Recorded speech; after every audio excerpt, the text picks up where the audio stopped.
Tanya selanjutnya mungkin bagaimana upaya Nahdlatul Ulama dalam meraih kemandirian, Bah? Mungkin dalam berorganisasi, khususnya di Kabupaten Tuban sendiri. Ya, NU itu biasanya diurus, pengurusnya itu ngerangkep-ngerangkep.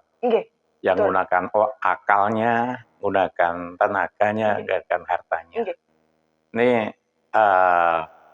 prospeknya kurang bagus seperti ini. Karena apa?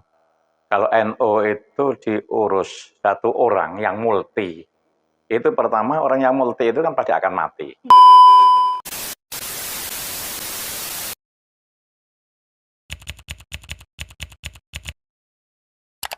Assalamualaikum warahmatullahi wabarakatuh.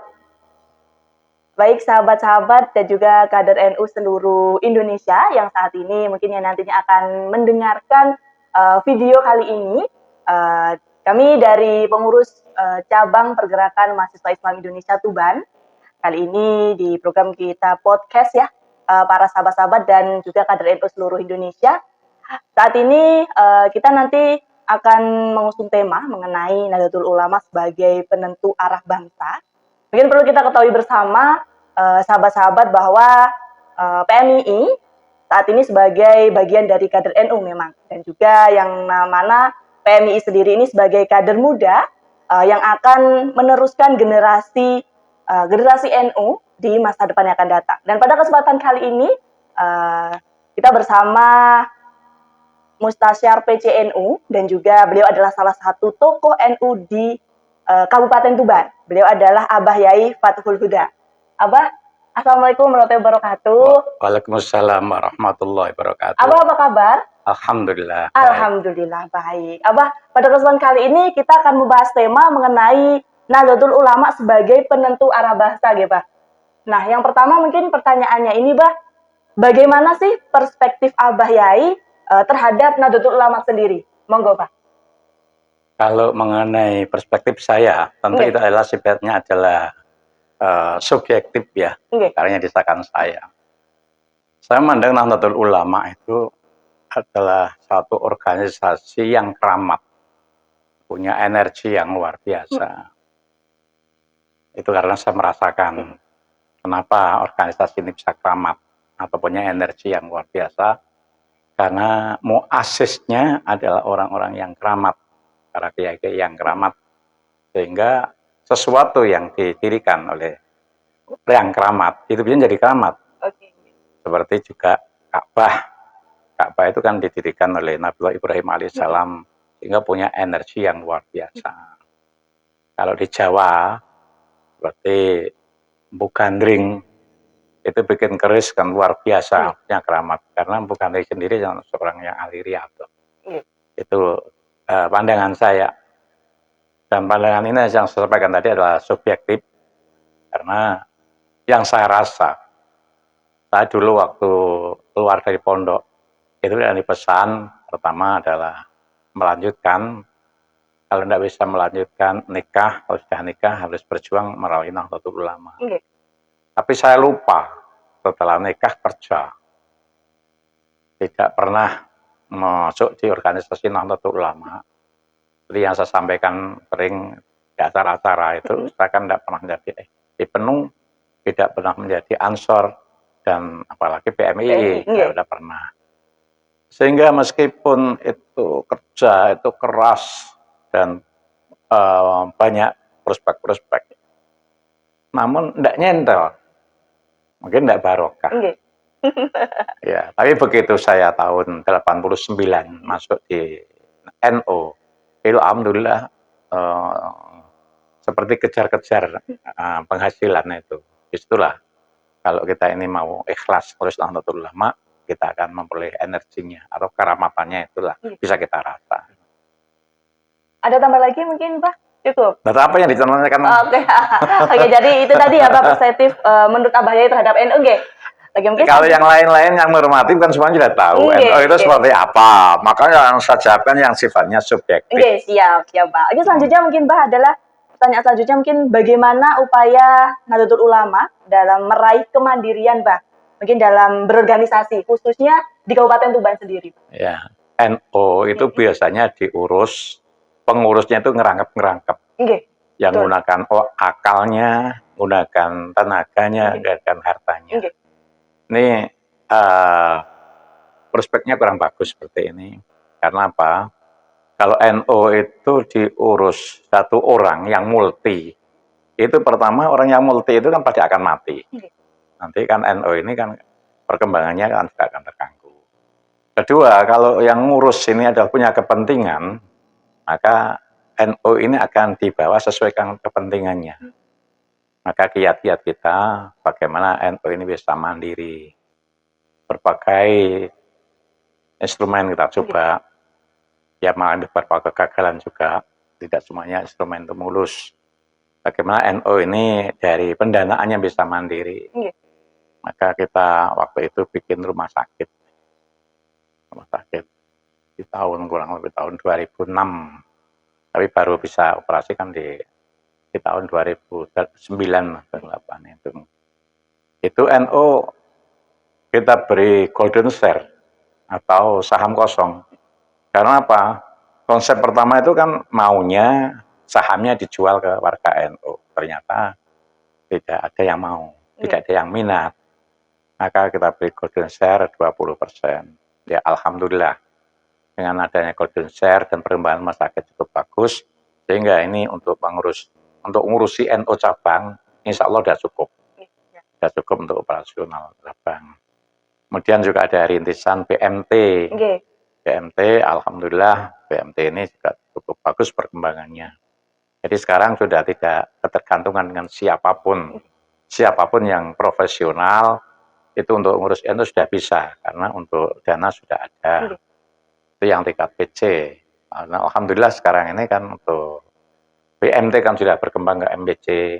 Sehingga banyak MBC itu yang dari hasil BMT-nya bisa bikin kantor.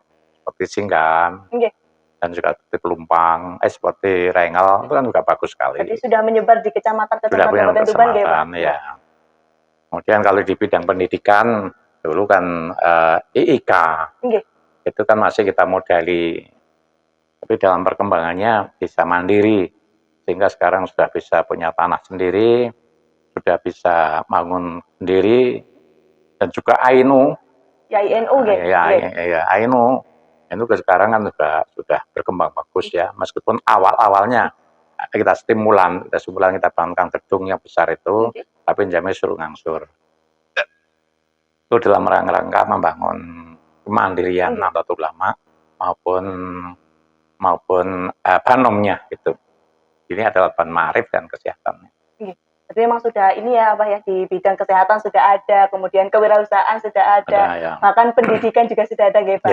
Luar biasa sekali. Mungkin selanjutnya Pak ini menurut Abah Yai bagaimana nih Pak terkait dengan peran NU dalam dinamika politik khususnya di Kabupaten Tuban sendiri Pak? Ya, NU ini kan bukan partai politik.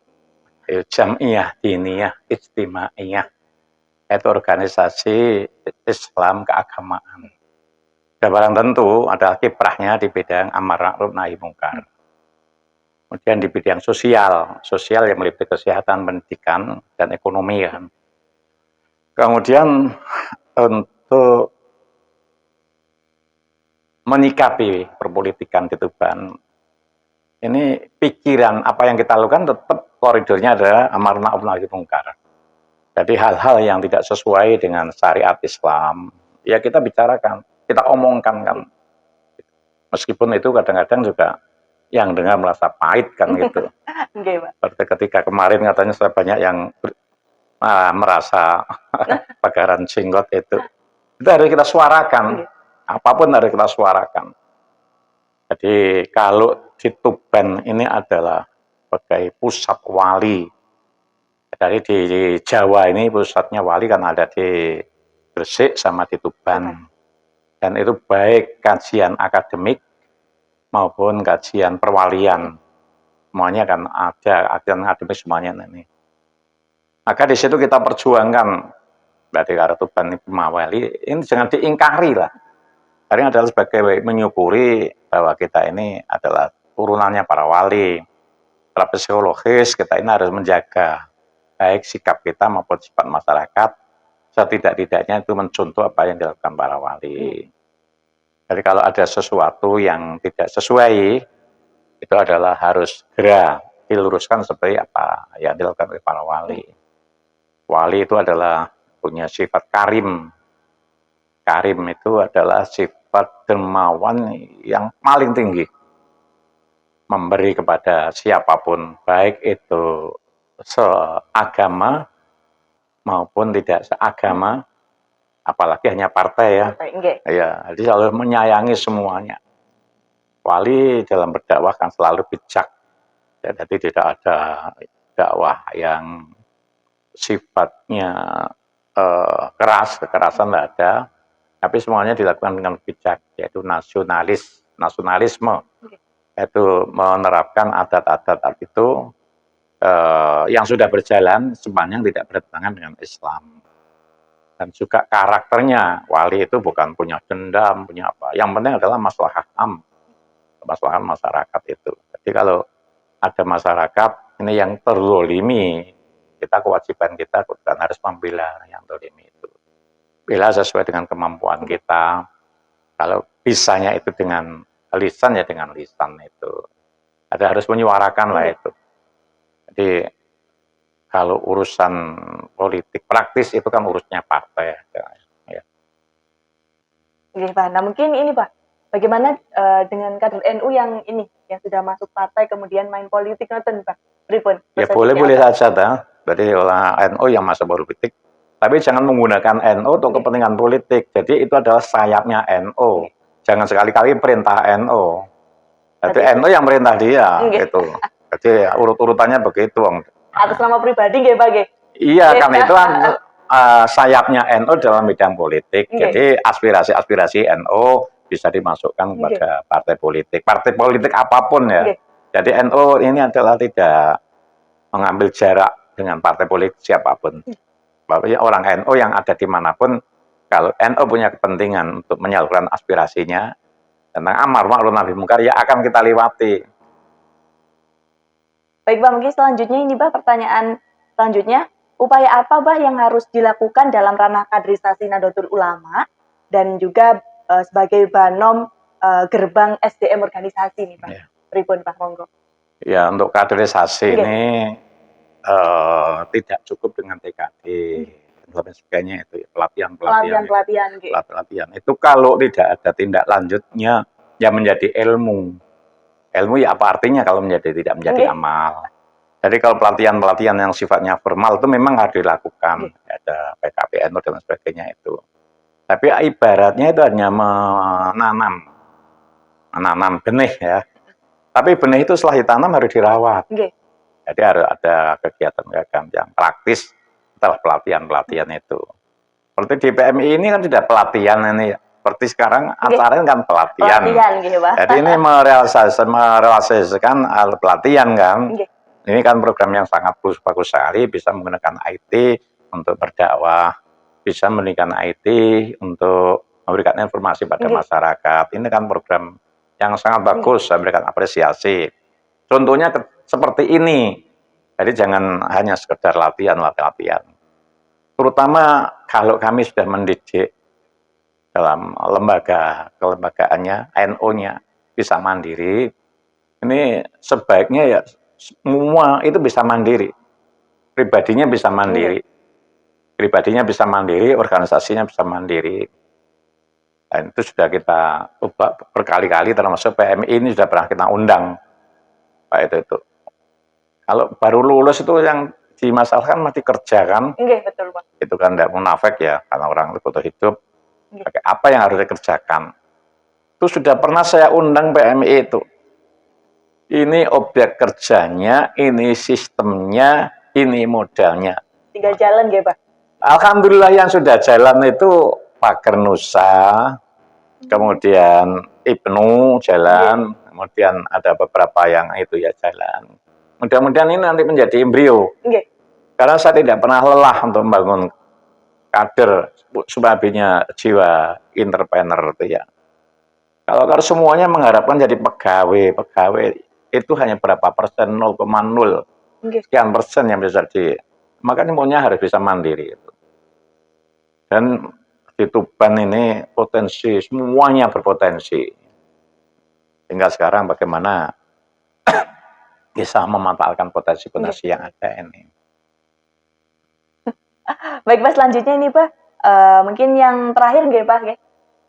Yaitu mengenai pesan dan juga kesan dari Abah Yai mengenai kader PMII yang mungkin atau baiknya sebagai kader muda NU Pak, dalam mewujudkan cita-cita bangsa terkhusus di PC PMII Kabupaten Tuban. Monggo.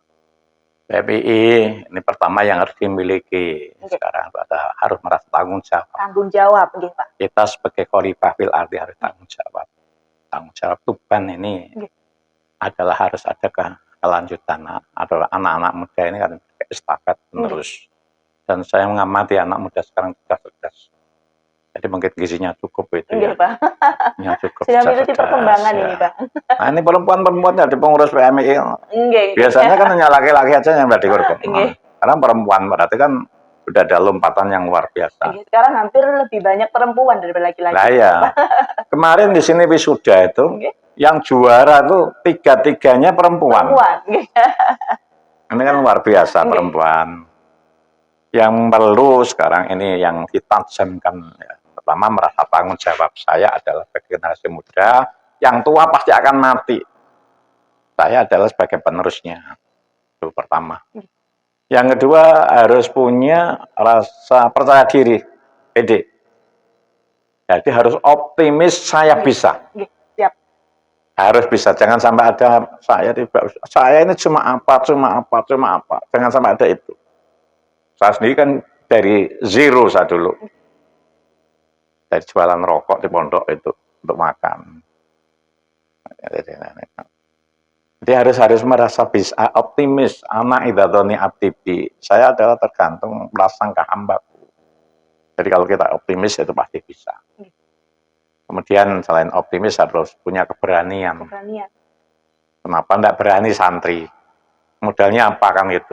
Saya punya Allah kan gitu. Saya selalu di backup Allah. Inna auliya Allah la khaufun alaihim wa lahum yahzanun. Wali-walinya Allah tidak pernah takut. Karena apa? Di backup oleh Allah. Maka dalam berusaha itu jangan sampai tidak melibatkan Allah. Harus sejalan ya, antara profesional dan religi dalam. Jadi selalu hatinya itu kita bismillah. Ketika bismillah, ya Allah sangat karena ini adalah saya minta tolong kepada Allah.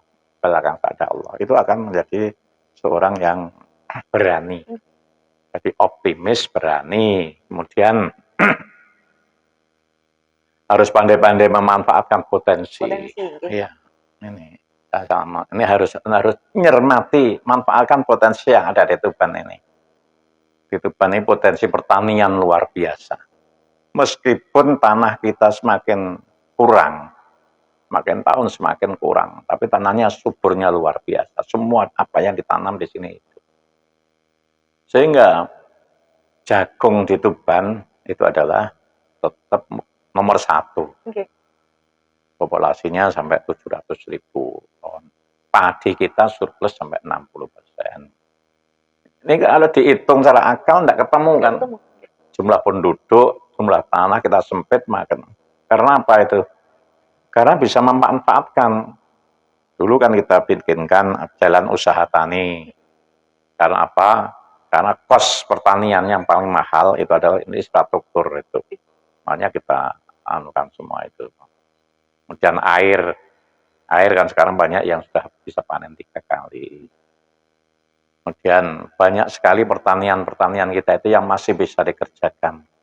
Seperti Brambang. Itu kita masih mendatangkan dari kota lain. Jadi Brebes, dari Nganjuk. Padahal nanam sendiri itu di sini cukup bagus. Dan hasilnya 3 kali dari panen padi. Itu kita coba nanti kalau mau belajar monggo. Siap. Belajar mungkin monggo. Nanti dari Poro Cabang ingin belajar menanam jadi pertanian, Pak. Usaha pertanian ya, Pak. Mau pertanian. Itu yang di Talun itu baru umur 48 hari. Modalnya 130 juta, sekarang sudah mau ditebas orang 200 juta.